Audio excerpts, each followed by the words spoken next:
Welcome back to our channel mga kamaster, and for today's video ay magko-color highlights and Brazilian Botox tayo. At ito nga pala si Michael Tabor aka Johnny Boy. So welcome. So umpisa na natin ang tutorial na to. Previously rebanded si Madam last December, so ayaw niya na ng reband, gusto niya na daw magpakulay at gusto niya mabago yung kanyang looks at hindi na siya sanay ng straight hair. So sinabi ko sa kanya na talagang straight pa rin ang buhok niya kahit na i-color highlights natin at i-Brazilian. Ganun pa rin yung mangyayari sa buhok niya. Sa nakikita nyo ay nag-start na tayo dito mag-highlights at nag-weave. At hindi natin kinalimutan gumamit dito ng Superflex para hindi totally ma-damage ang buhok ni Madam. So ang developer na ginamit natin dito is 30 volume. So yung style ng pag-weave natin dito mga kamaster is malalaki para mas kita siya or chunky na tinatawag. At tinouble check na rin natin ngayon at nilagyan natin yung mga hindi nalagyan na maayos.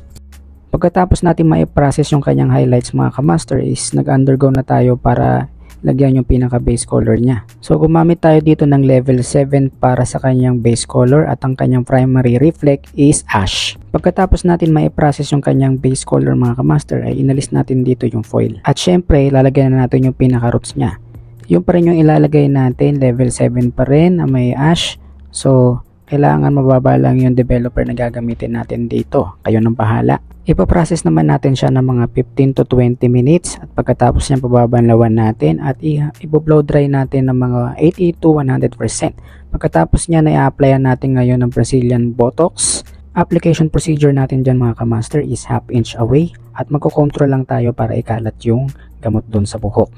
After natin ngayon ma-applyan ng Brazilian Botox mga kamaster is ipababad natin siya ng 100% at pagkatapos ng isang oras ay i-blow dry natin siya. Mas magandang gumamit tayo dito ng face mask dahil medyo nakakaluha yung kanyang effect. Ngayon naman na natuyo na yung buhok ng client natin dito mga kamaster, mag-proceed na tayo sa pag-iron. So yung init ng plancha na gamit natin dito is around 170 to 180 degrees Celsius. So hinahinay lang yung pagpa-plancha at iwasan natin yung nahahatak yung ulo ng ating client para maiwasan di sumakit yung kanilang ulo. After naman natin dito ma-plancha mga kamaster is nag-proceed tayo sa paggugupit. Dahil ang gusto ng client natin is magkaroon ng body yung kanyang gupit na parang pa wolf cut ba yan o parang pa butterfly yung style. Okay, so hanggang dito na lang ang ating video mga kamaster. Sana ay meron tayong natutunan sa video na to mga kamaster at huwag nating kalimutang i-follow at i-subscribe ang ating channel. Maraming salamat sa pagsuporta. Thank you mga kamaster. Bye bye.